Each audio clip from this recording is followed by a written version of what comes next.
você pede o chá.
Olá, gente, boa noite. Já estamos de volta com mais uma edição do podcast Papo na IEAD. Hoje, sexta-feira, até que enfim ele apareceu, meu amigo, pastor Cláudio Honor. Eu não podia deixar o Paulo na frente, né? Eu tinha que empatar o jogo. Então, estamos de volta. Que Deus abençoe vocês. Amém. E, como sempre, é uma grande honra estarmos aqui. E hoje, o Papo na IEAD, muito mais que especial, né, Paulo? Pois é. Quero dar boa noite a elas também, as meninas, as co-hosts. Boa noite, meninas. Boa noite, pessoal. Paz do Senhor. A gente estava contando as horas do pod de hoje, não foi, Elô? Exatamente. Uma convidada que é muito especial e uma referência profissional e espiritual para tanta gente. Maravilha. Então, sejam muito bem-vindos. Participa com a gente. Gosta muito quando vocês interagem com a gente. Então, fica à vontade que hoje vai ser top. Meu amigo, pastor Cláudio Honor, oferecimento desse podcast é da Loki Rent-A-Car, Santana Bolos e Cia. E também o Boteco, né? Boteco do Sam. E aí, 100% também, várias pessoas já procurando saber como é que foi. Maravilha. E eu queria Maravilha. depois o feedback lá do Boteco do Sam, para saber como foi o Dia das Mães, né? Porque a gente anunciou aqui. Verdade. E quando a gente anuncia, meu amigo, é sucesso, viu? Verdade. Garanto que tem muita mãe feliz. E hoje estamos com ela, né, Paulo? Mamãe? Rapaz, mãe, o moço é 9 meses de idade. E eu já fiz uma prévia aqui com ela, falei, coitado dele. Coitado, porque... Mas por quê, pastor? Porque na minha época, Paulo, de 1 ano, 2 anos, eu dava um nozinho na véia. Uhum. Eu enganava, ela me olhava e tal, e eu conseguia disfarçar. Agora, como é que é ter uma mãe psicóloga? Pois é. Desde o nascimento, ela já olhando para a cara do sujeito. Hoje estamos com ela. Pode anunciar, Paulo. Ela é mestra, também é mentora em desenvolvimento de carreira, professora e recentemente lançou um livro, Guia Prático de Avaliação, e é também psicóloga. E professora. E Professora. lembrando, Paulo, que eu estava batendo esse pré-papo com ela, e assim, escrever um livro já é difícil.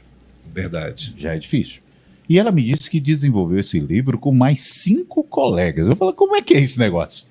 Nem eu, às vezes eu tenho que corrigir, né? Eu estou no terceiro, mas assim, às vezes eu escrevo e depois falo, não concordo com isso que você escreveu, e é comigo mesmo. Agora imagine ela disputando ainda com mais 5 pessoas para fechar o raciocínio e trazer uma obra de tamanha importância para nós.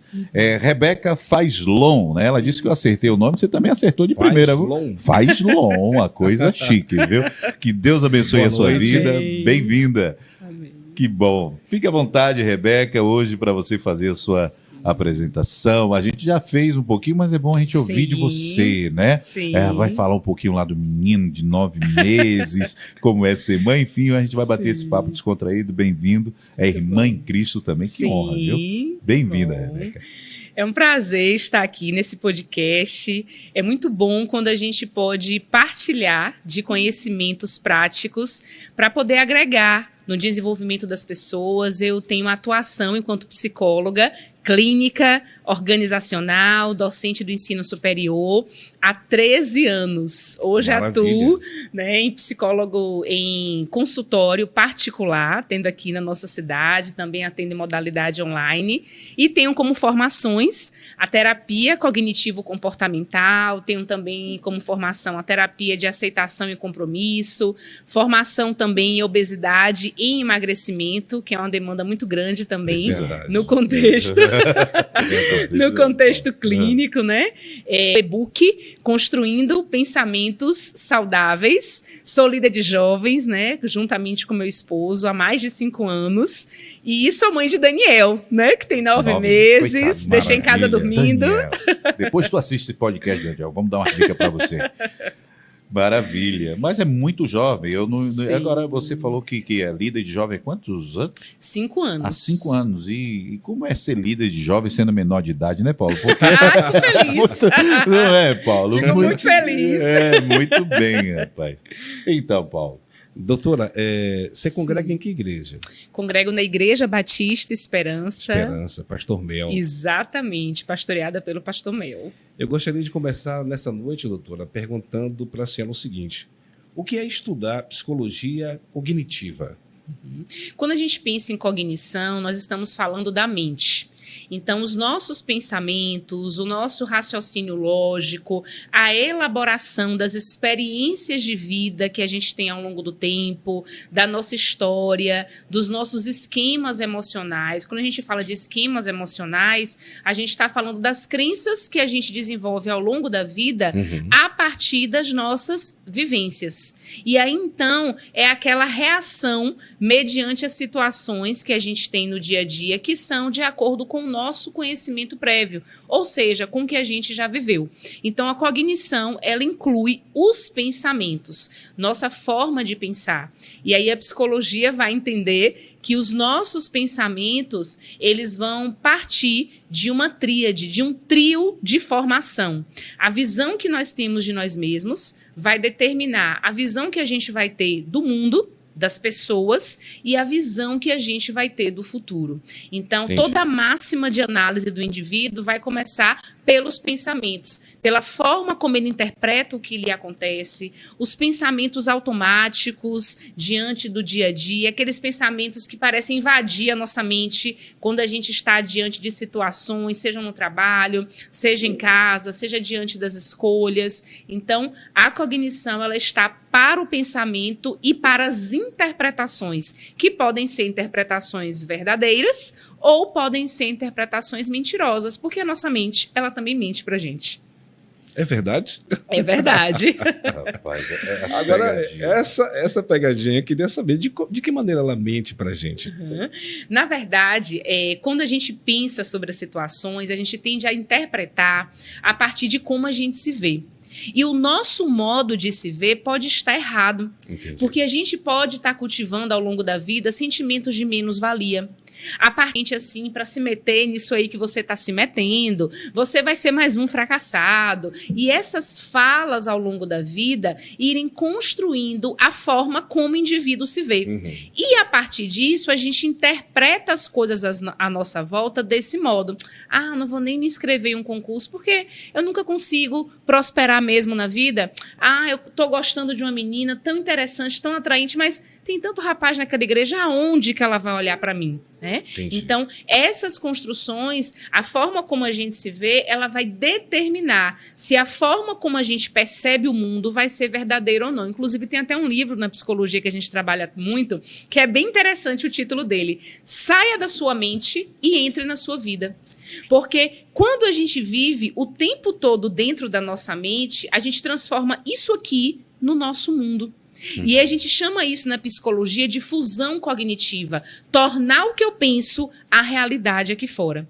E aí o convite é justamente esse. O que eu penso e o que eu interpreto, eu preciso procurar as evidências aqui fora. Eu sou uma pessoa respeitável, é o meu pensamento. Eu preciso procurar as evidências. O que meu marido fala sobre mim? O que meus pacientes falam sobre mim em atendimento? O que na minha realidade ministerial na igreja as pessoas falam para mim? Que eu sou confiável, que eu sou respeitável? Então, todas as vezes que a gente tem um pensamento sobre a gente mesmo ou sobre alguma realidade, para que a gente saiba se aquilo é fruto da nossa própria mente ou se é a realidade aqui fora, a gente precisa buscar as evidências, as confirmações daquilo que a gente está pensando.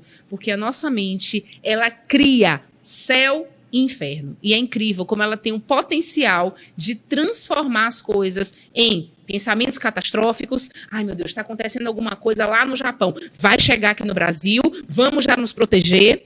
A nossa mente também, ela vive muito em um contexto, muitas vezes, do pensamento dicotômico, 8 ou 80, ou eu sou maravilhosa, 100% perfeita, ou eu sou péssima, sou um desastre. Então, tudo isso é produzido pela nossa mente. Então, por isso que a gente precisa entender como é que eu tenho funcionado, como é que eu tenho interpretado as coisas à minha volta. E isso vai ser influenciado diretamente pelas nossas experiências de vida desde a nossa infância. A gente não lembra, talvez, hoje o que aconteceu com a gente com 2 anos de idade, mas a ciência nos traz que a nossa memória, ela começa a estar ativa enquanto arquivo, enquanto lembranças, enquanto aprendizagem, desde os nossos 2 anos de idade. Maravilha. Então, pastor Cláudio Andor, a minha mente, ela sempre mentiu para mim.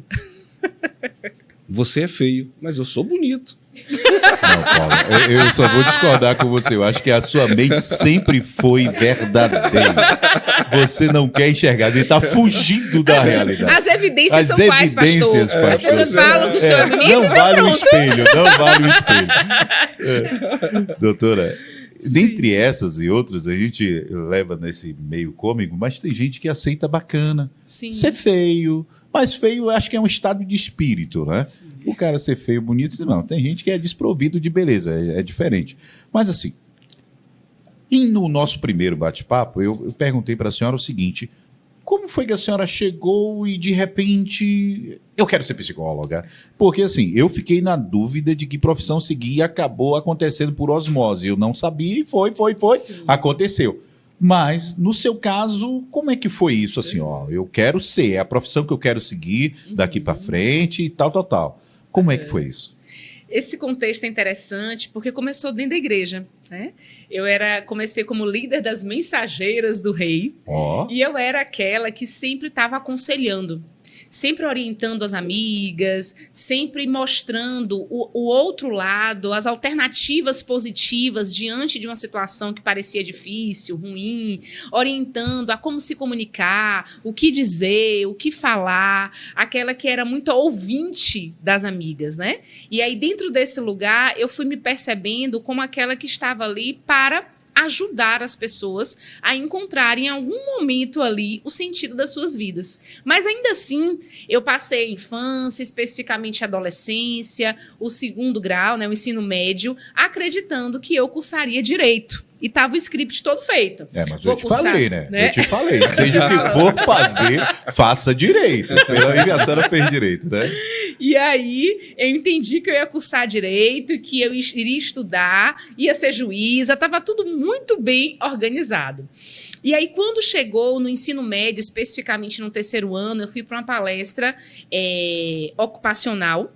E aí, então, nessa palestra, né, falando sobre orientação vocacional, uma psicóloga palestrou e ela começou a falar como era a atuação dela enquanto profissional. E quando ela foi se descrevendo como era o atuar no dia a dia, eu falei, essa sou eu, essa é Rebeca. E aí, então, eu falei, não tem nada a ver com direito. O direito, ele provavelmente surgiu na minha vida como uma via argumentativa, porque, como diz meu marido, conversar comigo é complicado, porque eu vou ter argumento para tudo e vou convencer ele em algum momento. Eu vou mudar os créditos, Então, era uma via, tanto que até no ensino médio, várias vezes eu consegui mudar semanas de prova, porque ia lá até o diretor tentar convencer. Então, essa ideia da argumentação, né, da oratória, oralidade, sempre fez muito parte da minha vida. Inclusive, eu tenho um curso que é oratória aplicada à inteligência emocional. Então, veio de toda essa realidade que eu fui percebendo enquanto identificações, né, enquanto realidade que o Senhor depositava na minha vida e que não podia morrer em mim, tinha que servir para abençoar pessoas. Maravilha. Então, a partir disso, foi que eu fui me movendo, então, para a ideia da psicologia, entendendo como é que era a atuação. E aí, então, comecei a cursar psicologia logo depois do 3º ano, a partir dos meus 18 anos.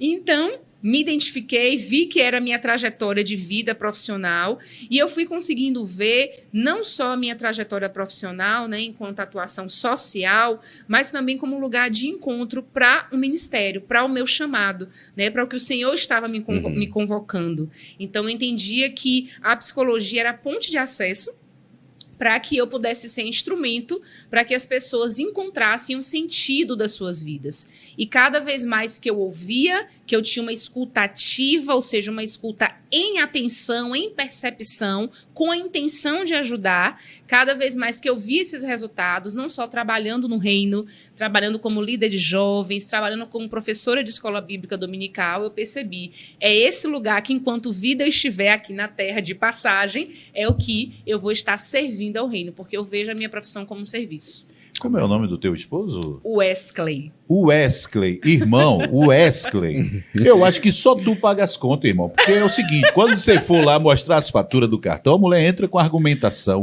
com o poder da palavra. E ainda tá olhando, eu não tenho dinheiro, você tem. Ó, bicho, que Deus abençoe tua vida, viu? Força, viu? Pois não. Doutora, a psicologia cognitiva, o que ela defende? Isso.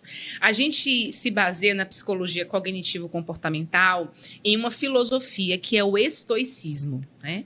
No estoicismo se entende que o pensamento ele é uma válvula literalmente motora para toda a nossa engrenagem de vida. Então, a forma como a gente vai pensar vai determinar as nossas escolhas, os nossos posicionamentos, vai trazer o indivíduo também, a ideia do estoicismo é colocar o indivíduo no agora, no presente, no momento atual, enquanto ocorrência da vida. Porque nós temos uma tendência muito natural, enquanto seres humanos, a estarmos fora do tempo. Ou a gente está demasiadamente no passado, pelo que fez, pelo que não fez, pelo saudosismo do que já viveu, ou a gente está demasiadamente no futuro, no amanhã, em como vai ser dezembro, em como vai ser depois. Mas a ocorrência da vida, eu costumo dizer que não é nem no hoje, é no agora. Porque o momento seguinte é um evento não vivido e que a gente não tem controle. É verdade. Então, o estoicismo vai trazer a ideia de que nós somos responsáveis pelo aqui e o agora, pelas ocorrências do que estão acontecendo agora, enquanto escolha, enquanto decisões, enquanto participação ativa.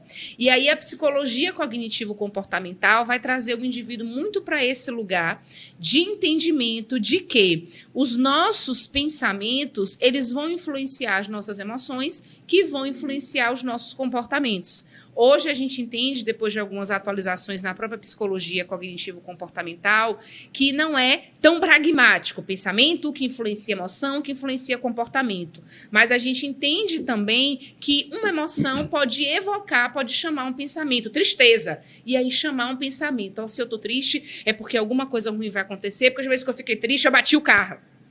E isso gerar um comportamento de buzinando o tempo todo, porque eu posso bater o carro a qualquer momento, né? Então, a TCC, né, a terapia cognitivo-comportamental, vai acreditar nisso, de que os nossos pensamentos, emoções e comportamentos, eles estão entrelaçados. Então, uma emoção pode trazer um pensamento que pode gerar um comportamento. Então, a gente precisa cuidar muito dos nossos pensamentos, porque eles vão ser a ordem de comando para uma vida que vale a pena viver ou uma vida que não vale a pena viver. Entendi. E, doutora, como é que funciona aí essa terapia? Explica aí direito, para ver se eu consigo entender. A terapia, dentro do espaço, né, do setting terapêutico, né, ela funciona semanalmente. São sessões de 50 minutos a 1 hora cada sessão, né, por semana. A depender da necessidade da demanda, podem ser 2 vezes por semana, mas geralmente são 1 vez por semana e totaliza ali 4 sessões no mês. E a ideia da psicoterapia, primeiramente, é ouvir a queixa principal do paciente. Então, o paciente vai chegar com a queixa principal, por exemplo, que não consegue dormir, que está tendo a insônia, porque existe o transtorno de insônia, ou então o paciente vai dizer que está percebendo um humor dele muito instável, uma hora ele está alegre, outra hora ele está triste. O paciente vai chegar também dizendo, parece que eu acredito que ninguém me ama. Ou então, uma queixa também muito comum é em relação ao propósito de vida, ao sentido da vida, tem sido uma queixa muito frequente nos tempos atuais. E uma outra realidade que pode levar também, né, a esse tratamento, além dos transtornos mentais, é também a realidade de autoconhecimento. É perceber quem eu sou para poder identificar quais caminhos são os meus e quais caminhos não são os meus, né? Então, a terapia ela funciona como esse lugar de acesso, de encontro do indivíduo com ele mesmo, para que a partir desse encontro ele consiga ter uma vida que funcione, né? Inclusive, eu tenho um podcast que o nome dele é De Pé e Funcionando. E esse De Pé e Funcionando veio justamente dessa inquietação no contexto clínico. Sei. Porque muitas vezes a gente está de pé. A gente levanta, a gente toma banho, a gente vai trabalhar, mas a gente não está funcionando, a gente só está no automatismo. Então, a gente não se percebe enquanto vive, a gente não se percebe enquanto escolha. Então, funcionar é sobre entender o que eu estou fazendo, por que eu estou fazendo e para que eu estou fazendo. Eu costumo dizer que, dentro do próprio contexto e do cenário bíblico, a gente precisa responder. A Bíblia é uma aula para a gente sobre propósito de vida. Porque o propósito na Bíblia, em todas as histórias que a gente vai ver, são respondidos por 3 P's. Por quê?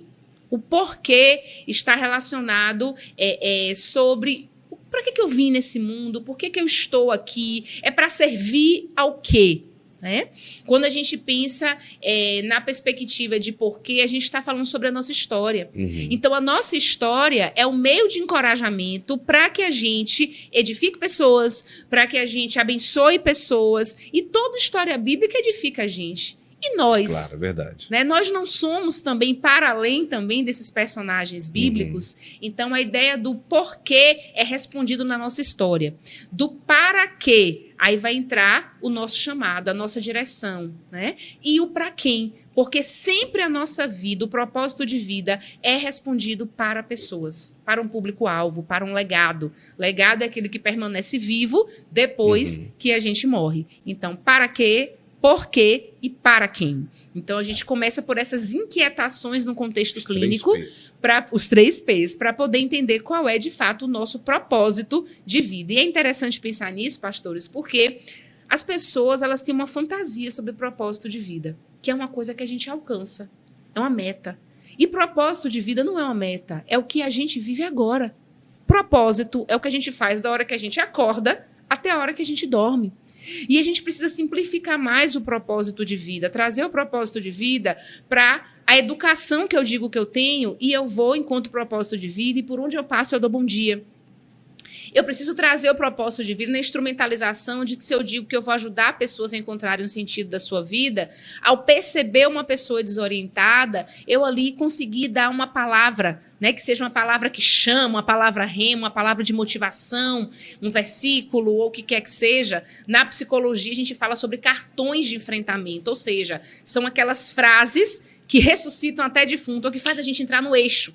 E os versículos bíblicos podem ser cartões de enfrentamento. Um dia triste, eleva os meus olhos para os montes, de onde virá o meu socorro? Meu socorro vem do Senhor, que fez os céus e a terra. Isso me leva a uma posição que a neurociência diz, que quando eu elevo o meu rosto, é como se eu estivesse dizendo para o meu cérebro, nós não vamos enfraquecer diante desse dia, a gente vai reagir durante o dia. Amém. Então, a neurociência está trazendo para a gente respostas e realidades físicas que, se a gente entender os versículos bíblicos não só como uma dissertação, né, para uma pregação, para um estudo bíblico, mas para uma aplicação para a alma, o espírito e o corpo, a gente vai conseguir ter uma vida bem mais funcional. Amém. E lembrando em consideração que assim, a ciência é muito jovem para entender tudo que Deus já planejou para a gente. Ainda tem tanta descoberta ainda para ser feita. Mas, doutora, veja bem, a gente falou aí de terapia, tal, mas para que a terapia funcione, a pessoa precisa ir ao psicólogo. E querer. E querer ir ao psicólogo. Isso. Diante de tanta mitos, preconceitos, inverdades, resistência, as pessoas que... tantos comentários assim para não ir. Diante de tudo isso aí, como é que a senhora enxerga esse momento da pessoa e como eu preciso identificar em mim a necessidade de fazer uma terapia? E aonde é que está mais inserido essa classe de pessoas que tem ainda essa resistência? Será que no meio evangélico? Será que fora do meio evangélico? Onde é que está mais ou menos esse tabu de chegar e identificar em si a necessidade? E voltando aqui, e quando eu sei o momento exato de buscar ajuda e fazer uma terapia? A primeira condição para se buscar a terapia, e pensando nesse contexto cristão, é a gente aplicar as próprias verdades bíblicas, né? Quando a gente entende que é na fraqueza do nosso ser que o Senhor manifesta o seu poder. Então, quando eu entendo que por eminência e existência humana eu sou fraca, eu vou entender que eu tenho debilidades que me são humanas porque eu não posso competir com os atributos divinos. Onipotência, onipresença, onisciência. Então, a primeira realidade para estar em uma terapia é entender que procurar um profissional para que eu entenda a minha existência, porque a minha existência é respondida em Deus. Mas para eu entender a minha existência, eu preciso elaborar interpretações e ter perguntas específicas para que eu responda, que isso na psicologia é chamado de questionamento socrático, é fazer perguntas para que o indivíduo chegue a respostas precisas sobre si mesmo. A gente precisa procurar uma ajuda. Então, a ideia que dificulta muito, que é esse muro para que os cristãos procurem a terapia, é porque eles entendem procurar uma ajuda para a mente como falta de fé, como uma fraqueza, como não confiar em Deus. Mas se o Senhor me diz, né, a gente tem isso muito claro na Bíblia, muito bem colocado, que o poder do Senhor só se manifesta se eu for fraca. Então, na minha fraqueza, eu preciso procurar recursos para que eu acesse o poder de Deus. E procurar um profissional que traga para mim, inclusive, revelações bíblicas que muitas vezes eu posso ter em oração. Eu posso ter ao abrir a Bíblia, porque eu digo que eu falo muito isso, quando a gente abre a Bíblia, quando a gente lê as Escrituras, nós nos tornamos profetas de nós mesmos, porque as palavras saltam aos olhos e nos revelam caminhos, descaminhos. Só que às vezes a gente recebe revelações bíblicas e a gente não se coloca nem como dignos de viver aquela revelação. E aí é quando entra o psicólogo. Um psicólogo que realmente esteja respaldado, entenda aquele cenário, né, cristão, e aí então, naquela revelação que eu não consegui me situar, eu vou ali para me entender. Não, mas como é que responde? Como é que sua história está respondida para essa revelação? Que lugares você está ocupando agora? Porque às vezes o indivíduo, ele tem um sentimento de menos-valia. Ele sabe quem é Deus, ele sabe o que Deus disse para ele, mas ele não consegue gerenciar o sentimento dele de menos-valia. E aí, no contexto terapêutico, o psicólogo vai trabalhar quais são suas potencialidades. Quais são os lugares da sua história que você já perpassou e que foram pavimentos para que você seja o que você é hoje, para que você alcance a revelação que você recebeu. Vamos traçar aqui etapas, passos para que você conquiste essa vida que você já recebeu por revelação de Deus para viver. É isso que a terapia vai tratar. E aí a gente entende quando a gente está com a dor de dente. A gente pode até orar, Senhor, que dor de dente é essa? Me ajuda. Pode ter uma intervenção divina e a dor de dente passar. Mas na cronificação daquela dor de dente, a gente vai procurar o quê? O dentista. E a gente não é menos crente por isso. E eu entendo que a parte mais espiritual para um crente tratar é a mente. E a própria Bíblia nos diz isso. Transformai-vos pela renovação do vosso entendimento. Se a Bíblia nos convida a isso, é porque o nosso entendimento, ele é difícil de ser transformado. E às vezes uma pessoa, pastores, que veio de um contexto de desamparo familiar, de faltas maternas, paternas, ela não consegue receber a graça e o poder de um pai celestial. Aí entra a terapia. Peraí, mas o seu pai terreno foi o quê? Mas esse Deus celeste é quem? Então, ser amado por ele envolve abrir mão de quais sentimentos que você carrega até hoje. Isso está dentro do contexto terapêutico. Glória a Deus. Glória a Deus. Maravilha. Antes de passar para as meninas, para as co-hosts, e para mim não perder aqui a linha de raciocínio rapidinho, na fala da senhora anterior, a senhora falou que o paciente, ele geralmente relata. E quando se trata de um paciente que é criança? Como identificar isso aí? Sim. Quando se trabalha com criança, o trabalho ele é muito lúdico, né? Então, se trabalha com desenhos específicos que vão levar ali a criança a trazer o repertório ali familiar dela, jogos também, se usa muito essa estratégia lúdica de jogos para poder perceber quem é a criança naquele jogo, né? Então, com criança, as estratégias precisam ser mais lúdicas, porque a criança, ela não dá conta de instrumentalizar na fala o que ela vive muitas vezes emocionalmente, né? Então, com criança dentro do espaço terapêutico, o processo é muito lúdico, porque envolve jogos e também vai envolver desenhos para que traga essa criança para a perspectiva do que, de fato, ela está vivendo e como ela está elaborando a emoção. Então, se torna mais difícil para o psicólogo, né? Exatamente. É um trabalho muito mais desafiador. Verdade. Meninas, com Roches, é com vocês. Então, estamos aqui, né, com muita gente aqui nos assistindo, com a irmã Josiane, né, a irmã Silmário, o irmão Henrique Gomes, né, saudando com a paz do Senhor, a irmã Bianca, a irmã Odicélia, o irmão José Correia, a irmã Esté Magalhães. E temos aqui também a Ângela Faislon, né, saudando com a paz do Senhor, dizendo que muito interessantes esses esclarecimentos, né, com essa excelente profissional e serva do Senhor, Rebeca Faislon. Eu queria aproveitar a oportunidade para fazer uma pergunta para a Rebeca. Durante toda essa trajetória profissional, qual foi ou tem sido assim, o seu maior desafio sendo uma psicóloga clínica cristã nos dias atuais? Essa pergunta é muito boa, viu? Sendo a psicóloga cristã, o maior desafio é convencer as pessoas, né, dentro do próprio contexto cristão, da necessidade de estar em terapia para serem cristãos melhores. Porque quando a gente cuida das nossas emoções e da nossa mente, a gente consegue viver um cristianismo puro, a gente consegue viver um cristianismo humano e a gente consegue se achegar mais a Deus, porque a gente não usa de performance para se relacionar, mas a gente usa da verdade do que somos para se aproximar de Deus.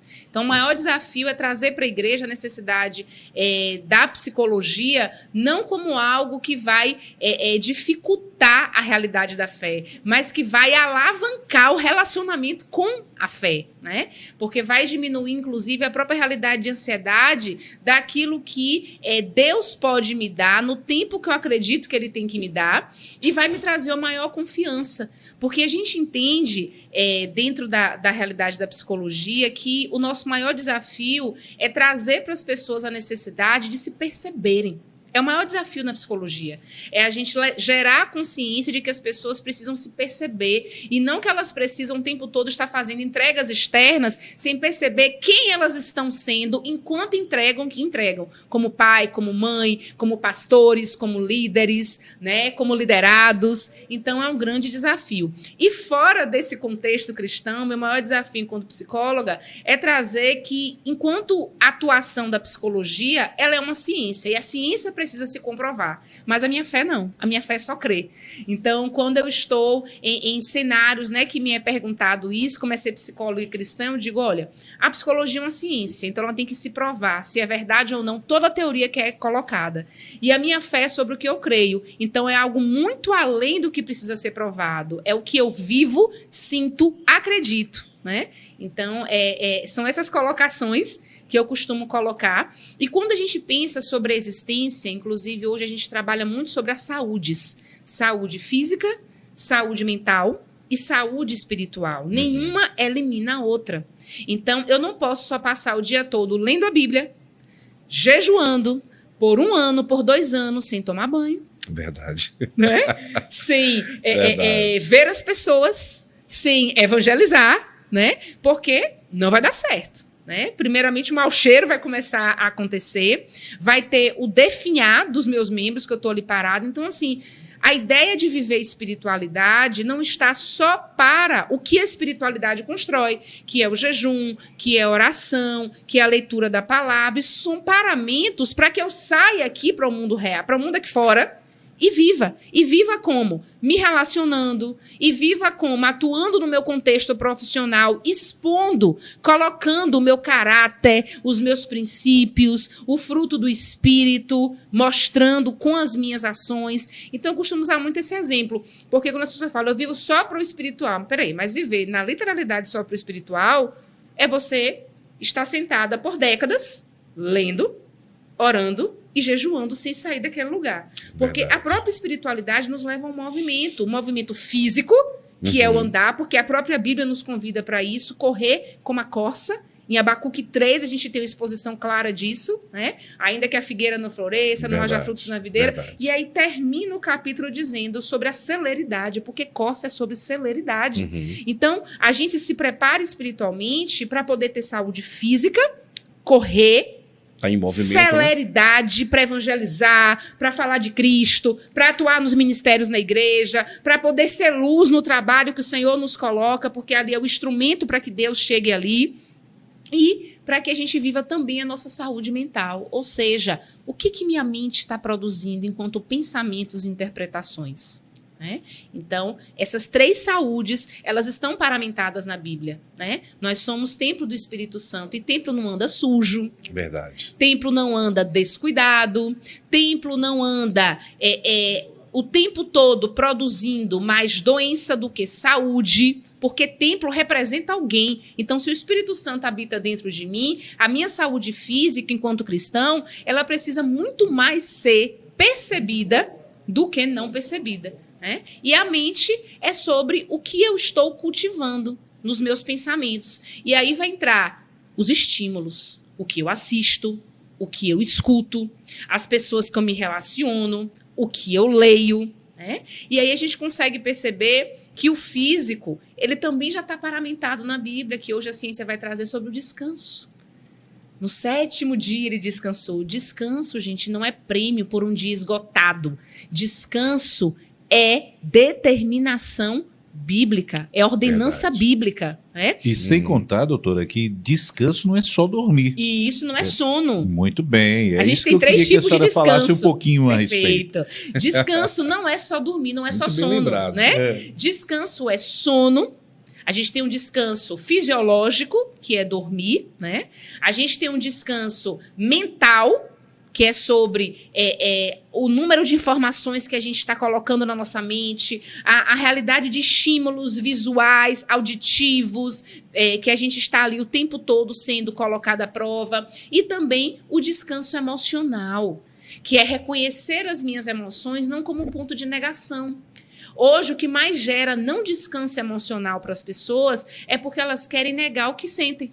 A gente chama isso na psicologia de esquiva experiencial. Não estou ansiosa, não estou ansiosa, não, ser ansioso é pecado, é pecado. E quanto mais eu nego a minha emoção, mais eu me agito, menos eu descanso. E a própria Bíblia também vai nos levar a esse questionamento. Por que estás abatido, a minha alma? Isso é um convite a pensar sobre o meu estado interior, para dar nome. Eu estou abatida por quê? Porque eu estou ansiosa por isso. Eu estou abatida por quê? Porque eu estou triste, porque eu relembrei um acontecimento ontem. Verdade. Então, assim, o descanso emocional, ele vem por assumir, eu estou triste. E aí, então, é que a psicologia vai nos ensinar, através de ações específicas, como eu não responder em conformidade à minha tristeza. Quais são as ações úteis diante de uma tristeza? Primeiro, eu dizer, estou triste. Segundo, eu diminuir um pouquinho o volume de algumas atividades naquele dia. Se eu estou triste aquele dia, qual é uma ação útil?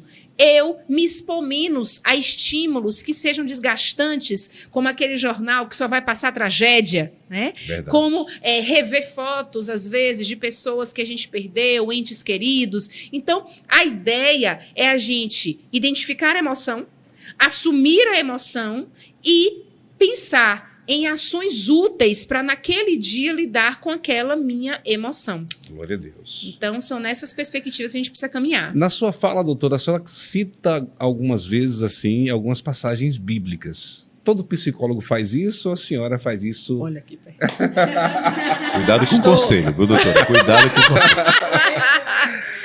Vamos lá, pastor, vou responder. Não, eu digo isso porque para a gente que é cristão, Sim. para nós que somos evangélicos, Sim. é mais fácil até o entendimento quando você Isso. cita algumas passagens bíblicas, né? Fazer a conexão. Conexão. Você percebe aqui que eu estou realmente seduzindo os cristãos para entender o que é a psicoterapia, porque está na Bíblia.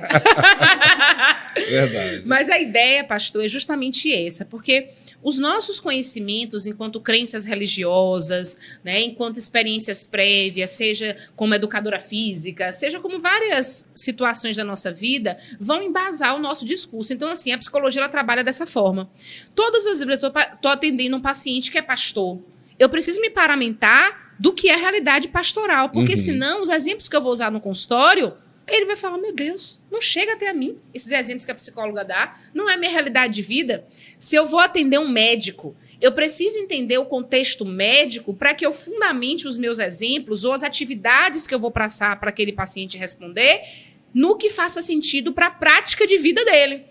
Então, como nós estamos em um podcast de uma igreja, né?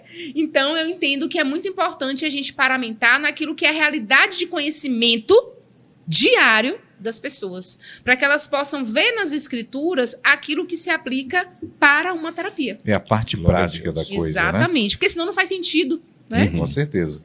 E essa analogia que a senhora fez, olhar, eleva meus olhos para os montes, isso é muito bonito, né? Sim. Que mostra que você está altivo ali, que você não está derrotado, não está de cabisbaixo. Exato. Mas assim, doutora, para olhar para baixo, a gente tem hoje um equipamento que está substituindo muitos computadores, que o sonho da gente era ter um laptop. Sim. Hoje a gente precisa de um celular cada vez mais potente. Com o uso excessivo das redes sociais, a gente tem olhado muito mais para baixo. A gente já está tendo problema de ergonomia, a gente está tendo problema de visão, com os raios azuis, enfim. E como isso tem afetado o padrão psicológico da população brasileira? As redes sociais, com os usos excessivos, têm prejudicado esse andamento? As pessoas estão vivendo em uma realidade que, na verdade, não é a realidade real, por assim dizer? Sim. Como é que a senhora entende essa atuação excessiva das redes sociais na vida cotidiana das pessoas? Isso tem sido, inclusive, usado como uma estratégia de descanso que, na verdade, tem gerado mais esgotamento mental, né? Que é o estar ali nas redes sociais, rolando, sem uma definição, sem um objetivo, os acessos exagerados, né? A séries, a filmes, né? Então, tudo isso tem gerado nas pessoas, e principalmente na questão do cérebro, uma involução, se assim a gente pode dizer, na neuroplasticidade. Já tem comprovação científica. O que é a neuroplasticidade? É especificamente a ampliação do nosso cérebro a partir do que a gente estuda, lê, conhece, se relaciona. Então, hoje a gente já tem dados científicos que trazem que nós somos a geração de maior involução intelectual em comparação aos nossos pais. Porque, dado a história, o que acontecia? Por exemplo, o que era comum? Um filho, ele está mais atualizado do que a geração anterior do pai, em termos de informação, em termos intelectuais, em termos de conhecimento técnico, científico. E hoje nós já temos dados que nós estamos na geração em que os pais sabem mais do que os filhos, em termos de conhecimento, em termos de informações, e a nossa neuroplasticidade do cérebro, né, a nossa aquisição de conhecimentos, de repertórios emocionais, repertórios também relacionados à resiliência, que é a capacidade de se refazer diante dos obstáculos. A gente tem percebido um grande prejuízo na geração de hoje. Por quê? O que traz, Rebeca, essa neuroplasticidade do cérebro? Leitura, porque a leitura vai gerar concentração, memorização, atenção e a capacidade de ler e entender, interpretar. Isso que eu li quer dizer o quê? E hoje as pessoas vão para o resumo que alguém fez, de preferência em áudio. Para que ChatGPT, para que eu escute, pronto, e ali eu tenho. Então, isso tem gerado a não neuroplasticidade do nosso cérebro. O cérebro não está mais evoluindo. Porque o nosso cérebro, ele não é essa máquina que criaram por aí. O nosso cérebro, ele aprende por associações. Então, se eu repito o mesmo comportamento por muito tempo, meu cérebro entende que aquele é o padrão de funcionamento dele. Então, se eu não leio muito, se eu não interpreto o que eu leio, se eu não resumo o que eu leio, se eu não produzo isso em fala, eu entendi isso e vou te dizer isso, o meu cérebro, ele não se desenvolve enquanto repertório de conhecimento e conceitos. E é isso que a gente tem vivido na geração atual. Por quê? Porque o celular é literalmente uma parte, é um membro do corpo hoje, né? A gente tem aí situações também de nosofobia, de fobias específicas do celular descarregar, de ficar longe do celular. A gente já tem estudos científicos também que comprovam que só em um celular está aqui do nosso lado, mesmo que ele esteja para baixo e nós estejamos aqui conversando ou lendo alguma coisa, ele já é um ponto de desvio de atenção. Só em estar do nosso lado, o nosso cérebro já entende que aquele estímulo é o que eu precisaria estar acessando, então já tira a minha concentração. Então a gente já tem todas essas realidades hoje, a ciência trazendo para a gente, né? Porque o que é o descanso de verdade? O descanso é o silêncio, o descanso é o tédio. O descanso é a gente não ter que pensar em algo para realizar. O descanso é justamente a gente aquietar a alma, os pensamentos e a movimentação. Aquietai-vos e sabei que eu sou Deus. É isso aí. Agora, então, eu tenho uma vantagem, eu e o Paulo, eu acho que dessa sala aqui, eu não vou falar você, mas acho que eu.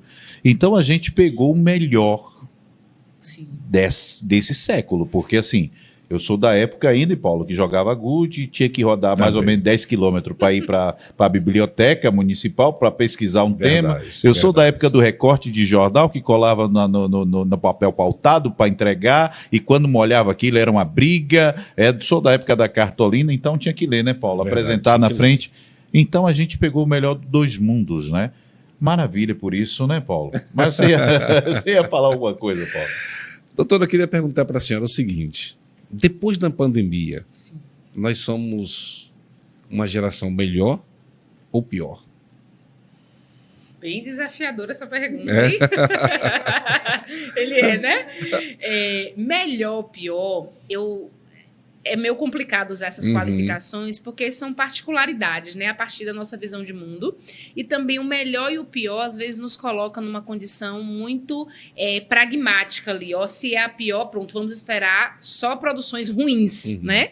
Mas eu acredito que o evento pandêmico que a gente viveu trouxe para as pessoas partes positivas, que foi a realidade de estar mais em casa, a realidade de se perceber enquanto necessidade de horas livres, né? Porque, inclusive, hoje a gente já tem estudos científicos, né, que estão sendo testados, que a rotação da Terra ela já está mais acelerada. Então, já tem alguns estudos científicos que trazem que o dia não tem mais 24 horas, mas 17 horas. Caramba! Então, dentro dessa perspectiva... Tem uma passagem bíblica que fala sobre isso, né? Que os dias serão abreviados. É. Exatamente. Então, nesse contexto, após o evento pandêmico, a gente teve pessoas que desenvolveram fobias específicas sobre a morte, mas também tivemos realidades de pessoas que reaprenderam a viver com mais qualidade de vida, com mais saúde, entendendo a importância do tempo e do que colocar no tempo, né? É tanto que os trabalhos home office, eles aumentaram em grande escala, e isso foi trazendo para as pessoas a realidade de perceber mais as suas casas. Entendi. E de perceberem o quanto é importante ter tempo livre. A gente já tem, agora eu estava lendo uma matéria esses dias, de restaurantes em São Paulo que não estão mais conseguindo contratar garçons, colocando placas lá e ficando semanas, e não porque não tem profissionais aptos ou pessoas que não queiram trabalhar, mas porque as pessoas estão dizendo que elas não conseguem mais se submeter a cargas de trabalho que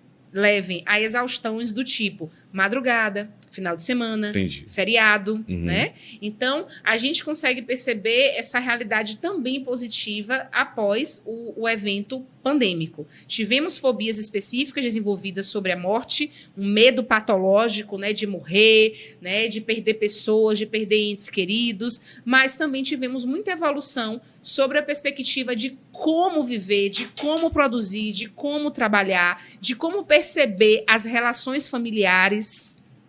É que eu vejo hoje, pastor Guajonô, uma geração assim mais... a palavra não é sem misericórdia, a questão de empatia, né? Perfeito. Empatia, sem tolerância, né? Isso. As pessoas mais agitadas. Eu não sei se é impressão minha, mas eu vejo... E isso a gente pode não trazer como ponto causal a pandemia, mas a gente pode dizer sobre a forma de viver que está gerando esse tipo de geração. Entendi. A gente entrou em um contexto em que a psicologia tem estudado muito para onde iríamos parar com um mundo sem regras, que tudo pode, que a minha vontade é o meu combustível. Para onde isso tem levado as pessoas?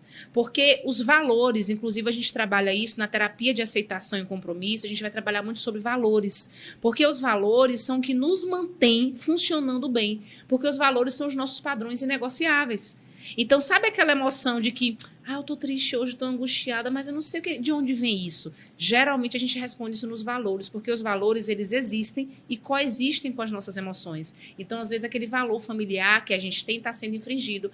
Eu amo estar com a minha família. Qual foi a última vez que eu estive com a minha família para um café, para o almoço? Nem lembro. Isso vai impactar nas minhas emoções. Entendi. Então, a geração que a gente tem hoje fragilizada, em termos tanto emocionais, como comportamentais, como cognitivos, como intelectuais, é porque nós temos uma geração hoje empobrecida emocionalmente, que está sendo revista em uma amplitude muito mínima, mas já começou a ser percebida por alguns pais, em que é aquela métrica, sabe? O que eu vivi, meu filho não vai viver, eu quero evitar que ele viva. O que eu não tive, meu filho tem que ter. E isso foi inibindo o repertório emocional, porque a gente só consegue aprender a viver se frustrando, sofrendo, recebendo nãos. Então, isso começou a gerar um empobrecimento emocional nessas crianças que são hoje adolescentes e estão se tornando jovens. Então, ninguém tolera mais o mal-estar. Me disseram não, eu não aceito, eu não sei lidar com ele. Aí começam, muitas vezes, comportamentos autolesivos para responder no corpo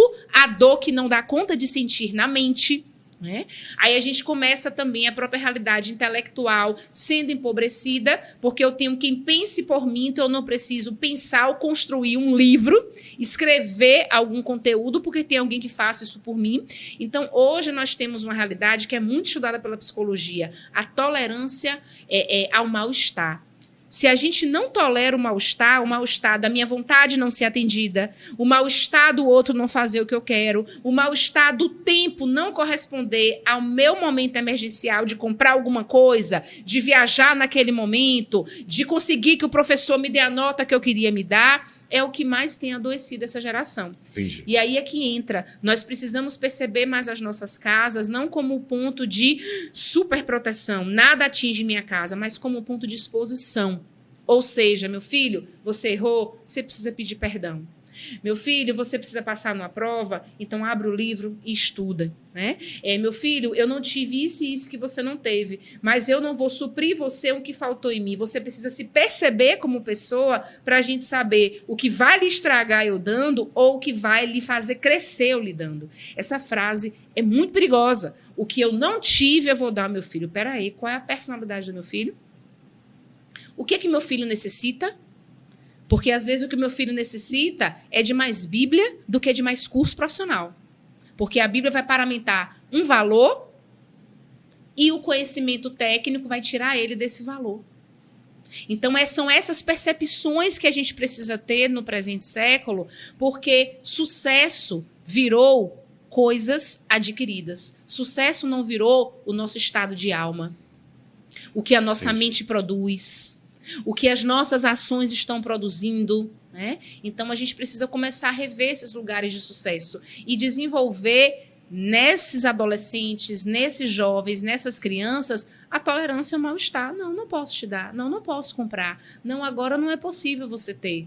Né? Glória a Deus. Maravilha. E com o oferecimento de Grapiúna Representações, também Boteco do Sam, a Loki Rente a Cá, você conhece? Santana Bolos e Cia. Bolos e Cia. E Grapiúna Representações.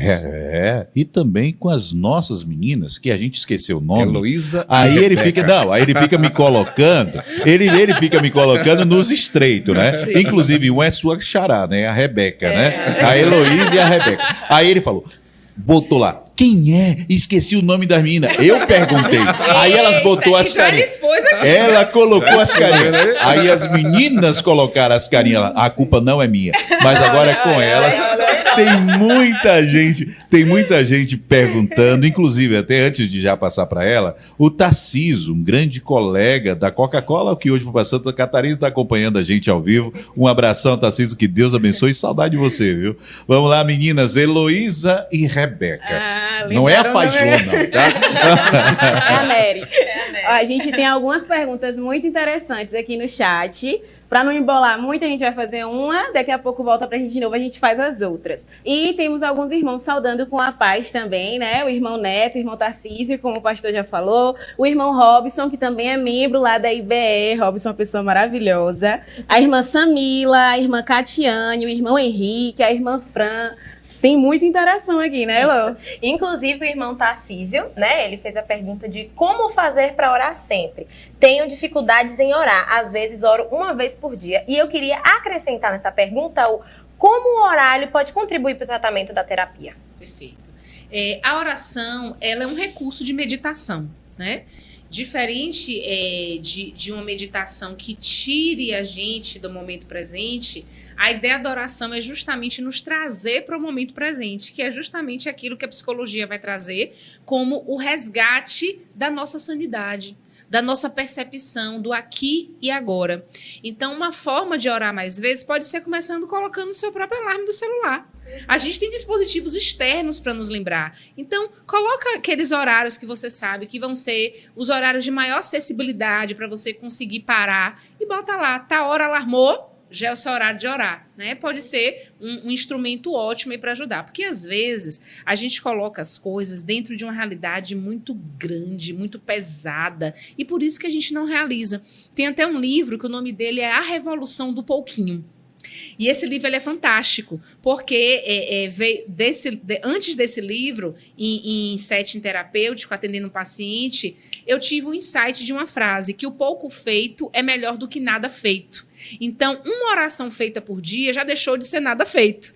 Então, se a ideia é aumentar a intensidade, comece pelo pouco, orando todos os dias, aquela hora, por 15, 20 dias. Depois de 15, 20 dias, aumenta um pouquinho. Vamos orar agora 2 vezes ao dia, por mais 20 dias aquele horário. E, geralmente, como é que a gente consegue ter um hábito, formar um hábito? Coloque sempre um hábito novo depois de um hábito antigo.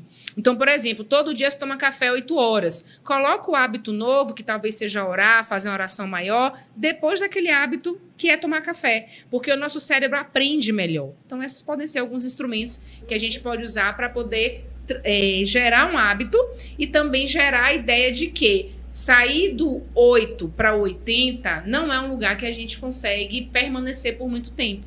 Então, fazer uma oração bem feita uma vez ao dia, começando ali aplicando o mesmo horário por 15, 20 dias, depois conseguiu gerar um hábito, vamos colocar para mais um turno, para mais um horário, e aí coloca naquela condição. E coloca no celular, porque alarmando ali, a gente consegue ser lembrado, hora de orar. Verdade. A gente precisa simplificar mais as nossas ações, porque a gente coloca em coisas tão pesadas que acaba que a gente se sente sempre indigno das coisas, né? E a nossa realidade de dignidade, ela pode estar a um passo de ações simples. Doutora, deixa eu fazer uma pergunta aqui. O Conselho Federal de Psicologia permite que você faça esse paralelo da psicologia com a Bíblia? Sim. Ou eles não permitem? Olha, a ideia na psicologia é que a gente não faça nenhuma indução religiosa. Entendi. Então, eu não posso, em momento algum, induzir meu paciente a crer no que eu creio. Entendi. Né? Então, a ideia na psicologia é essa, não fazer nenhuma indução religiosa. Mas, para além do espaço terapêutico, eu falar do que eu creio não é um problema. Mas no espaço terapêutico, inclusive embasado e respaldado pela própria ciência hoje, eu preciso falar da espiritualidade.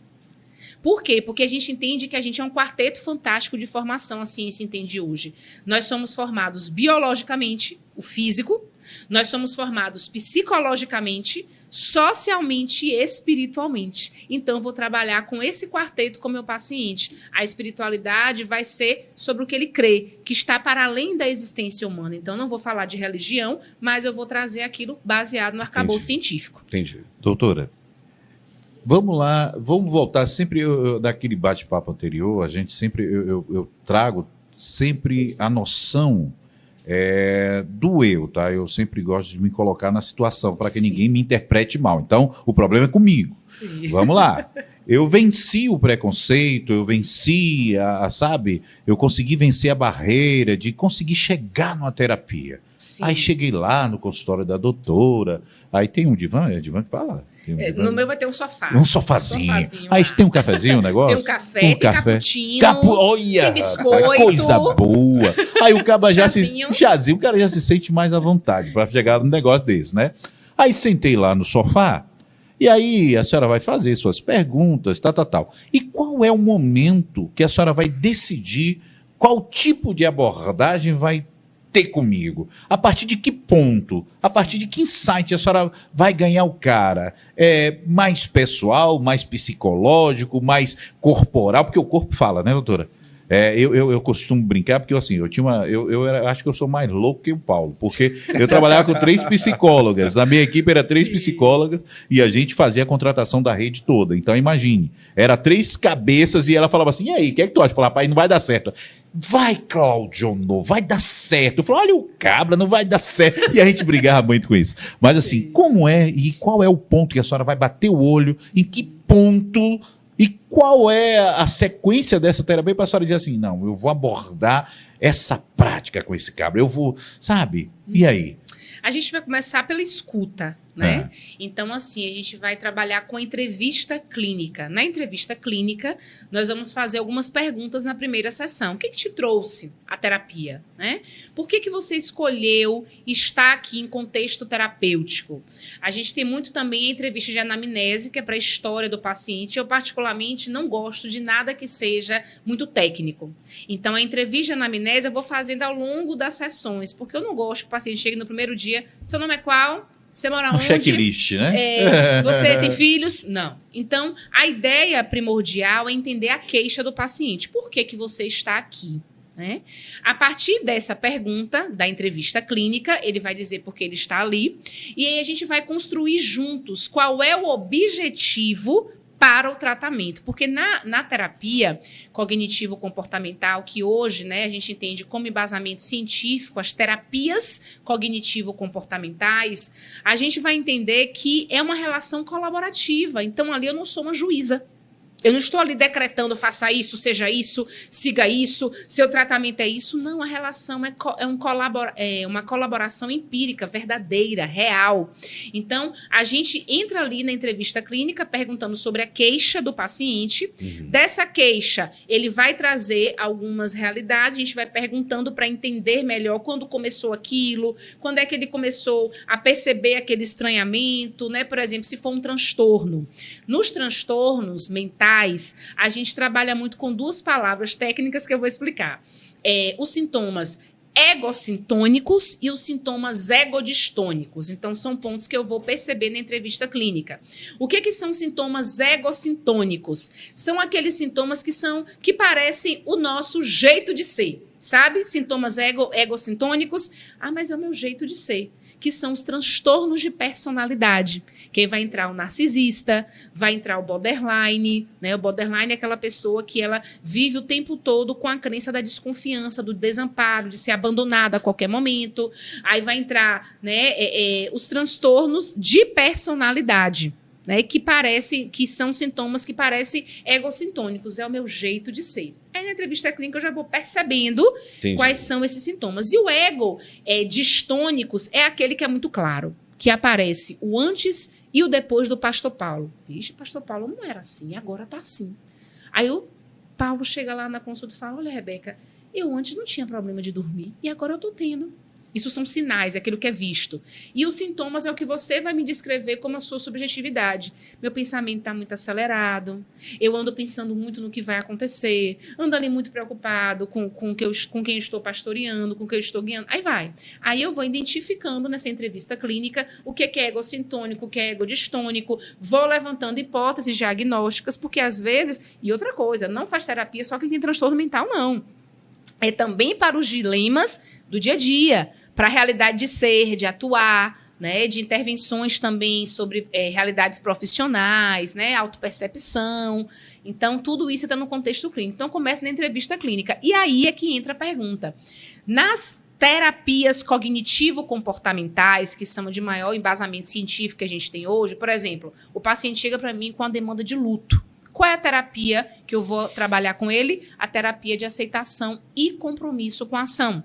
O paciente, ele chega lá e aí eu percebo que dentro do diagnóstico dele é um transtorno de personalidade borderline. Ele tem um comprometimento muito grande na confiança, a realidade do desamparo, a necessidade de ser amado por todo mundo. E aí eu vou trabalhar com ele com a terapia dialética comportamental, que é a que mais tem comprovação científica para trabalhar com esse transtorno, né? Então, sobre autoconhecimento, sobre transtornos mentais, eu vou trabalhar com a terapia cognitivo-comportamental. Então, a ideia é fazer entrevista clínica bem estruturada, com perguntas bem estruturadas, livres, porque o meu paciente ele vai ali responder, e ao final daquela primeira sessão a gente vai discutir juntos qual é, porque ele vai trazer, pode trazer muitas demandas, e a gente tem que ter um objetivo ali principal. Né? Vamos trabalhar. Nosso objetivo terapêutico aqui vai ser tratar o quê? Rebeca, minha procrastinação. Rebeca, o meu relacionamento com meu esposo. E assim vai. No caso, se fosse eu, ia ter que fazer um checklist, né? Ó, vou fazer. Ou então junta tudo. Mas eu quero dar um recado para você que está nos assistindo agora. Talvez você seja uma dessas pessoas que você tem se enquadrado em tudo aquilo que a gente vem falando agora. Talvez você até criou uma resistência de não procurar ajuda, mas a própria Bíblia já nos dá esse respaldo. Então cabe a você agora, ore ao Senhor. Até foi dada uma dica de como orar, de como se programar para orar. Busque a Deus, busque a revelação do Senhor no seu íntimo e busque ajuda em quanto tempo. A hora é agora. Algo que ela falou que é o presente. Vamos viver agora. Se você está precisando de ajuda, agora. Não deixe para amanhã. Busque agora. Tá? Que Deus abençoe a tua vida e pode ter certeza que você vai ser edificado e abençoado. As co-hosts têm pergunta, Paulo? Heloísa e Rebeca. Agora tu não esquece, né? Temos sim, temos bastantes perguntas. O irmão Henrique Gomes, ele está perguntando quais são as consequências, resultados de uma preocupação excessiva pela vida espiritual. E o irmão Robson também comentou, além de serva de Deus, uma excelente profissional, é referência para nós psicólogos. E ele também deixou a pergunta de como foi para você sair da realidade organizacional para a clínica, o que te motivou a mudar? Excelente. Vou começar pela primeira pergunta, que foi sobre essa exigência, né, muito grande. Preocupação excessiva pela vida espiritual. Deixa eu só arrumar aqui. Preocupação excessiva. Bom, vamos lá. Quando a gente pensa sobre essa preocupação excessiva, a gente tem que analisar se isso não pode ser também um transtorno obsessivo compulsivo, tá? Então, vamos lá. Se a pessoa ela se converteu e ela quer viver uma vida espiritual, né, que corresponda àquilo que ela crê, né, que revele Cristo, o que precisa ser feito? A gente precisa começar sempre pelo processo gradual. Ninguém começa no primeiro dia de conversão já lendo em um mês a Bíblia toda. Então, o que seria essa cobrança espiritual? É você perceber quanto tempo hoje você tem de cristão. Quanto tempo hoje? Aí a pessoa vai dizer, sei lá, tenho 5 anos de cristão. Nesses 5 anos, vamos fazer um balanço? O que você adquiriu enquanto conhecimento? O que você não adquiriu como conhecimento?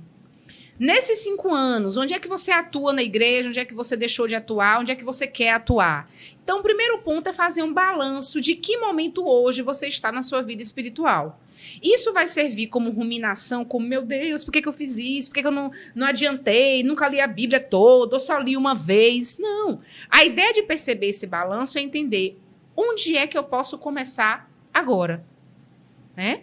Porque a gente tem que entender que Jesus já pagou o preço. E às vezes a gente quer pagar o preço de cruz. É verdade.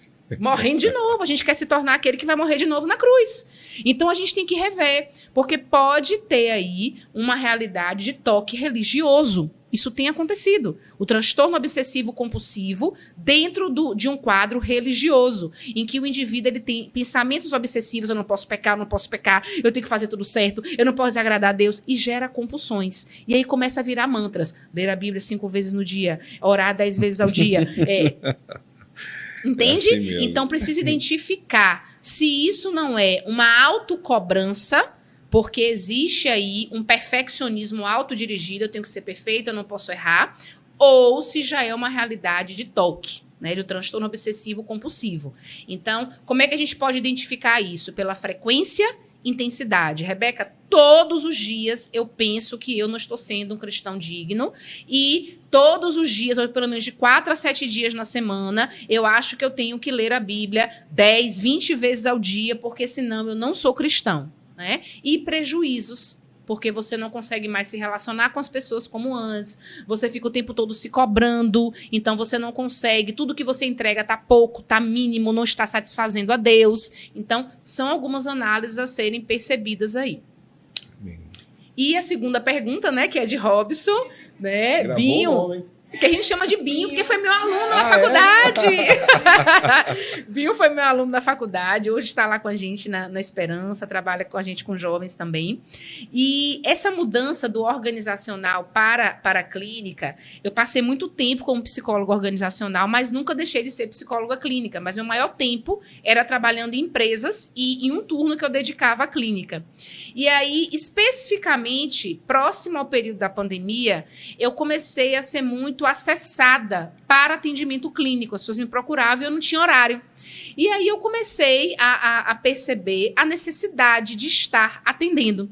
E aí foi quando eu comecei a reorganizar os meus horários no contexto organizacional, nas empresas que eu prestava serviço como consultora, e aí fui adentrando aos poucos no consultório, e também veio da inquietação de ver pessoas muitas vezes dizendo, não estou tendo identificação com o meu terapeuta, eu queria que você atendesse. A ideia também de perceber que a clínica ela exige muito da gente estudo, atualizações, conhecimento sobre os transtornos, né? Porque eu converso muito com os psiquiatras, trocando figurinhas, a gente precisa avaliar isso aqui, isso aqui pode ser transtorno tal, para esse transtorno a gente precisa, essa medicação precisa ser assim, assim, assim, deixa eu trocar muito figurinha, né? E aí eu fui percebendo, não, o lugar de eu cuidar melhor da alma das pessoas e ajudar elas a encontrarem o sentido da vida é na clínica. E aí foi quando eu montei meu consultório, né, presencial, também atendo de forma remota, e aí a paixão veio. É esse lugar aqui que eu me encontro. Maravilha. Na organizacional hoje só trabalho com alguns treinamentos pontuais, quando a empresa me chama, palestras, mas a minha paixão hoje é cuidar de pessoas dentro do contexto de atendimento clínico. Doutora, a gente está chegando ao finalzinho do podcast. É uma que pena, porque o assunto está gostoso. Quando a gente não vai pagar a consulta, não, né? Não. Tem vaga aí? A gente arranja o encaixe. Quando eu fui para a faculdade e fiz bacharel em teologia, lá tem uma matéria que você dá uma pincelada sobre psicologia pastoral. Sim. E aí, vivendo esse momento atual de muita gente com problema de saúde mental, espiritual e física, Sim. A minha pergunta é, tu acredita que todo pastor deveria fazer psicologia? Vamos lá. Todo mundo é muita gente. Né? Na psicologia, a gente não usa sempre, nunca. A gente sempre usa depende. É a fala maior de psicólogo, depende. Por que depende? Às vezes o indivíduo ele tem uma autoeficácia muito grande. O que é autoeficácia? É a capacidade de resolver problemas. Ele tem uma realidade de solilóquio, de conversar consigo mesma muito eficaz e ele consegue ser um bom gestor da sua própria vida. Então, não é que todo mundo precisa de terapia, mas seria muito bom se todo mundo fizesse terapia. Pastor. Doutora, para a gente, já está chegando o final, mas assim, quais os conselhos que a senhora daria para quem quer lidar melhor com os relacionamentos tóxicos que vêm aí adentrando, a gente vai acompanhando, do TikTok, de todas as redes sociais, quais os conselhos né? A gente foge um pouquinho aqui, um pouquinho, mas assim, é um assunto muito atual e a gente não tocou também na questão dos bebês reborn, que a senhora falou. Como foi? A gente passou por esse negócio. A gente não pode deixar de falar. Vamos falar? Vamos abrir um adendozinho A gente aqui pra fala isso. e vai e termina Vamos. com... Gente, olha, não, vocês não saiam, viu? Você que encomendou seu bebê reborn, você fique, não saia daí, viu? Vamos lá. Então, essa ideia dos relacionamentos tóxicos, elas precisam ser percebidas na perspectiva, e aqui eu vou trazer um versículo bíblico, né? Quando depender de vós, tende a paz com todos. A Bíblia não fala, tende intimidade. O que é paz com todos? Bom dia, boa tarde, boa noite. Pontualmente você ali ajudar, você acessar um irmão, uma pessoa, alguém, ok. Mas o que tem adoecido as pessoas? É achar que elas são um céu aberto. Que elas podem e devem se relacionar com todo mundo porque eu preciso amar o próximo. Uhum. E a gente precisa entender que a nossa intimidade, ela precisa ser nutrida por pessoas que estão caminhando na mesma visão. Não é que elas têm que ter a mesma personalidade. Por exemplo, meu esposo tem uma personalidade totalmente diferente de mim. Uma história de vida totalmente diferente da minha. Mas nós temos uma união crucial que é de propósito. Glória a Deus. O pessoal na igreja costuma até brincar que é 180 e 320 juntos, né? É a tampa e a panela no sentido de bora correr atrás disso, bora fazer isso, eu faço isso, você faz aquilo. Então, a ideia dos relacionamentos tóxicos é porque a gente não precisa e não pode realmente se expor a qualquer tipo de relacionamento enquanto intimidade. Uma coisa é você estar ali como profissional para ajudar, para conduzir uma equipe que se gerencia, mas a intimidade ela foi feita para ser preservada por pessoas que estão vivendo a mesma visão e propósito de vida, de acertar, né, de alcance de sonhos, de princípios, de valores, de crenças. Então, o que tem adoecido muitas pessoas é porque elas acham que elas são do céu aberto. Então, os relacionamentos tóxicos, eles precisam ser vistos como uma reavaliação de não mais aproximação, de convivência, mas não mais de intimidade, porque ser seletivo é assegurar nossa saúde espiritual, mental e física. É muito Verdade. importante a gente pensar nisso aí. Verdade. E nos bebês reborn, Ela fala bonito esse negócio. reborn, né? O que a gente conseguiu ver nas últimas semanas, esse boom dos bebês reborn, né? Que literalmente mulheres, né, que não podiam gestar ou tinham uma realidade de luto, né, gestacional, e elas começaram a reproduzir nesses bebês reborns, que são representações fidedignas de bebês reais, a perspectiva de que agora eu tenho um filho e agora ele é tudo que eu tenho. Se isso fosse uma brincadeira, estão brincando de boneca, ok. Mas se isso gera uma cisão com a realidade, esse aqui é o meu filho, ele tem coração batendo, ele é uma vida, eu sou a mãe dele, eu sou responsável por ele. Levar no SUS para atendimento. Levar no SUS para atendimento, aí realmente já gera um processo a ser pensado, porque pode ser, inclusive, até um desenvolvimento ali de um quadro psicótico, né? E sendo desenvolvido, então precisa ser visto. E aí, o que mais tem levado as pessoas a isso? É porque hoje nós estamos vivendo a necessidade de uma geração que quer anestesiar o sofrimento. Anestesiar o sofrimento vivendo uma realidade paralela, não verdadeira, como os bebês reborn. Então, não se trata luto substituindo o que perdeu, porque o que perdeu não volta mais. A gente trata luto se envolvendo com o que está vivo. É o meu trabalho que está vivo, vou me envolver com ele. É um pai ou uma mãe que está viva, vou me envolver com essas pessoas. Então, a gente trata luto com o que está vivo e não reproduzindo o que morreu com um ser inanimado, que não tem vida. E isso não vai dar certo em algum momento, vai gerar mais sofrimento.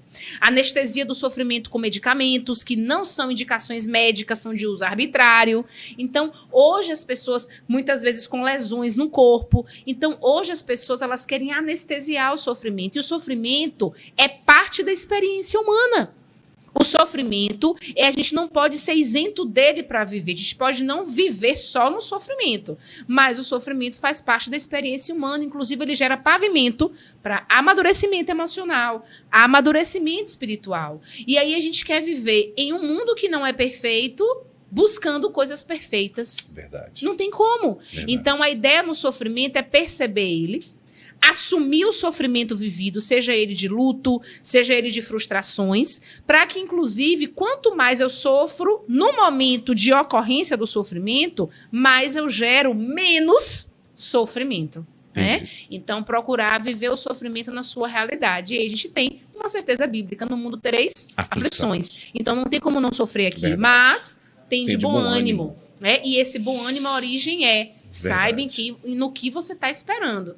Porque a certeza do pós, inclusive na psicologia a gente vai tratar com isso, sobre esperançar. O que tem depois de hoje? Inclusive tem um livro muito bom, que é O Sentido da Vida, que o autor, ele estava num campo de concentração médico, e aí ele perde familiares, e ele vai dizer que o que mantinha ele vivo no campo de concentração e fez ele escrever livros estando ali dentro, era a perspectiva de depois daqui, depois do sofrimento. Eu vou ajudar pessoas a viverem melhor, eu vou publicar meus livros. Então, o que faz a gente viver para além do sofrimento é pensar no depois do dia do sofrimento. Um livro que eu indico, que é O Sentido da Vida, né? Outro livro importante também para ler é A Morte é um Dia que Vale a Pena Viver. É de uma médica que trabalhava na UTI, trabalha na UTI, ela escreve essas realidades, né? Outro livro também, muito importante, fechando aqui. Eu tô anotando. Eu já peguei a Revolução do Pouquinho. Essa Revolução do Pouquinho, esse aqui eu Saia da sua mente e entre na sua vida. Essa é boa, esse aí eu gostei também. Em Busca do Sentido, né? Em Busca de Sentido, que é o nome do livro, é Em Busca de Sentido, que é de Viktor Frankl. A gente vai ter também o outro muito importante, que é o que você vê, né? Quando você aprende a descansar, né? Então tem um Refresh também, que é um livro muito bom, que vai falar sobre esse descanso corpo, alma e espírito, vai falar de uma líder espiritual, que ela aprendeu a como descansar, Refresh. E um livro muito importante também para a gente pensar é Não Acredite em Tudo que Você Sente. Olha. Porque muitas coisas que a gente sente não são diagnóstico da nossa vida, né? São, às vezes, uma distorção cognitiva que a gente chama em psicologia de raciocínio emocional. Tô triste, alguma coisa vai acontecer, algo catastrófico vai acontecer, então não acredite em tudo que você sente. Então já tem um desafio para a senhora vai escrever no próximo livro, a senhora vai escrever para ajudar o meu amigo Paulo. Posse disso aí. O livro, o título já tem o título. Sim. Como é que é? As armadilhas pregadas pela nossa mente. Ela engana. Ela disse que o cara... Você é bonito mesmo. Você é bonito, cara. Sempre me enganou. Você me enganou. Você é bonito, cara. Você é bonito.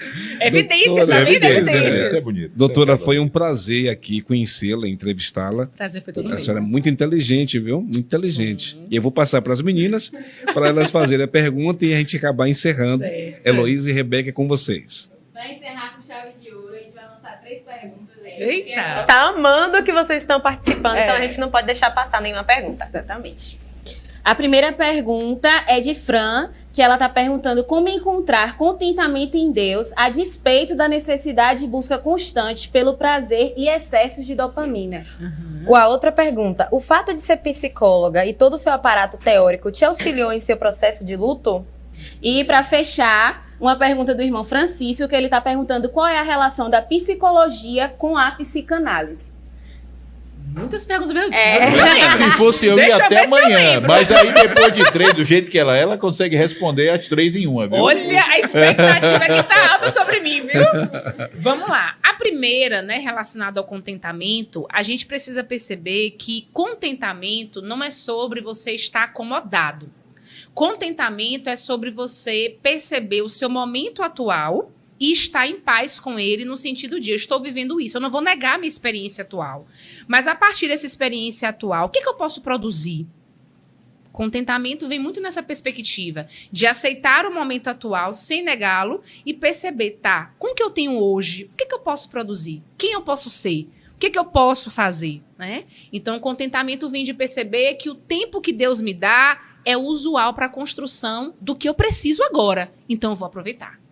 Eu percebo o contentamento nessa perspectiva, né? Na segunda pergunta sobre o luto, o pessoal acompanha minhas redes mesmo, hein?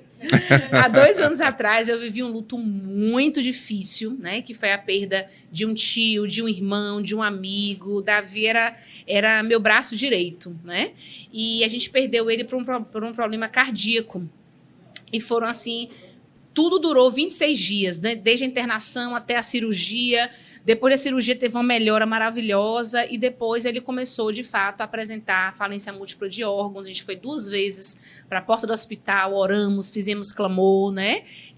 Na época ele era pai de um bebê de 9 meses, né? Nossa. Então foi muito difícil para a gente, para nossa família. Mas a todo instante que eu orava ao Senhor, né, que eu estava ali com Ele, eu sempre estava na perspectiva de que Deus sempre reserva o melhor para os seus. Então eu entendia, meu Deus, eu vivo para morrer. Porque isso aqui é passageiro, isso aqui não é minha cidadania. Com certeza. Minha cidadania é na eternidade. Então ele só está indo antes de mim. Isso me trouxe muito consolo. Né? E isso me trouxe choro, sofrimento. No dia do velório eu sofri muito. Foram 2 cultos muito bonitos. Inclusive tivemos reconciliações e conversões em um culto fúnebre. Maravilha. Foi lindo, foi um culto esses dias. Por incrível que pareça, eu consegui rever o culto fúnebre que está na internet. E foi assim muito bonito, porque ele deixou um legado de serviço. Ele se movia muito no serviço da igreja, dando carona, ajudando pessoas, percebendo. Então, o consolo sobre a certeza de que eu vivo para morrer e de que ele só foi antes de mim, foi muito importante na minha experiência do luto.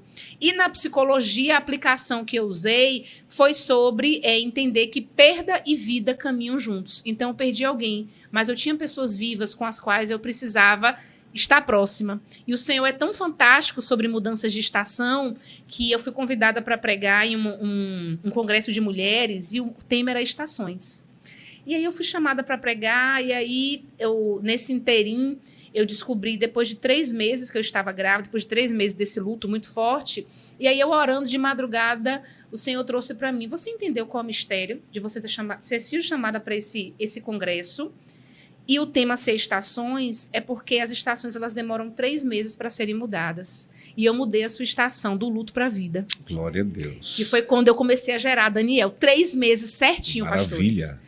E aí foi água pura ali a madrugada toda, de tanto choro assim do que o Senhor foi me dando, né? E a estação que foi confiada a mim foi a primavera, e a primavera é justamente sobre isso, sobre o reflorescimento, sobre tantas coisas importantes que a primavera ensina. E foi assim que eu superei, né? Eu digo que não é superar, mas é sobre aprender a viver perda e vida, porque elas caminham juntas. Glória a Deus. E um versículo que me fortaleceu muito foi o que está em Salmo 73, que diz: ainda que minha mente e o meu corpo enfraqueçam, o Senhor é minha força. Ele é sempre tudo que eu preciso. Era meu cartão de enfrentamento todo dia. Glória a Deus. E é da psicanálise.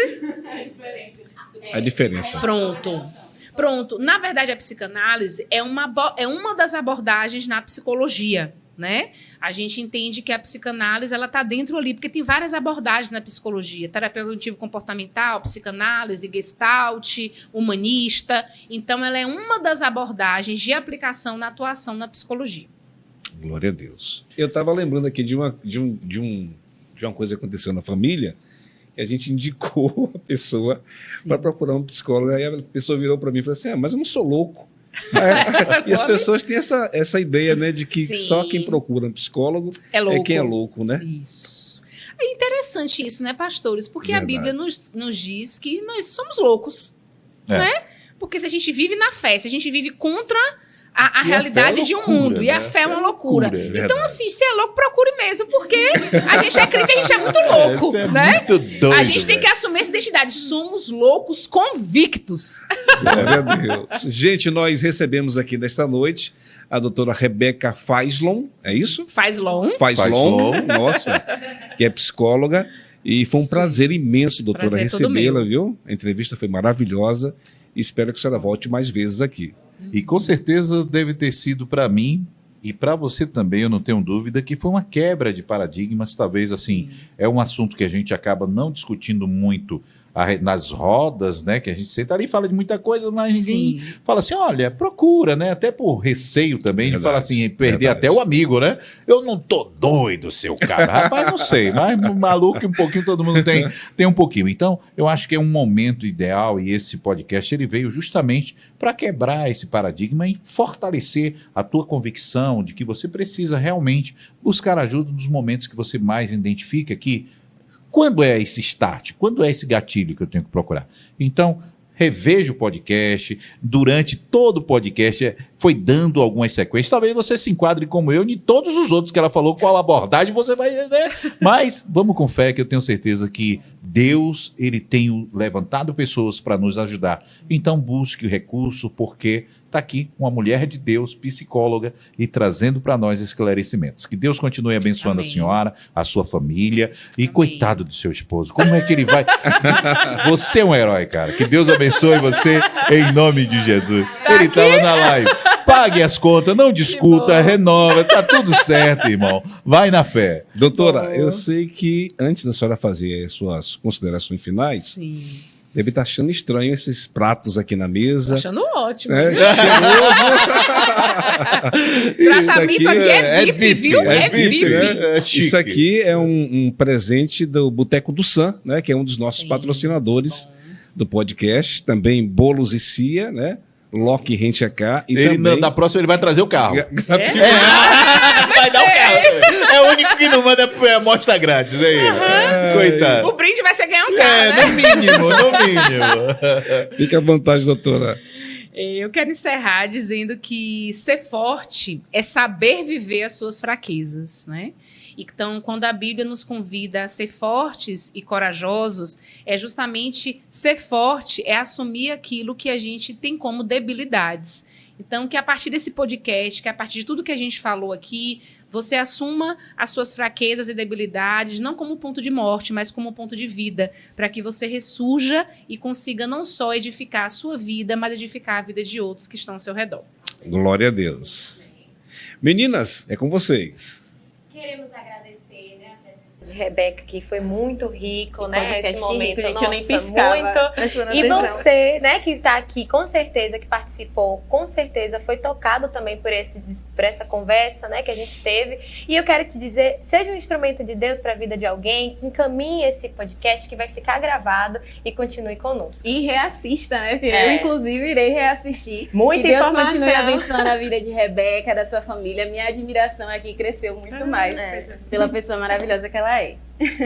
Tchau, Glória pessoal. a Deus. É isso aí, eu quero Pastor? também mandar a paz do Senhor pro pastor Mel, que é o pastor dessa Sim. moça aqui. Irmãozão, fez meu casamento, apresentou o Marquinho, que Olha já tá só, comigo. que sim. legal. É, irmãozão aí, que Deus abençoe. Amém. Muito obrigado pela sua participação e a todos Amém. vocês, que Deus continue abençoando. Também a toda a equipe técnica, né?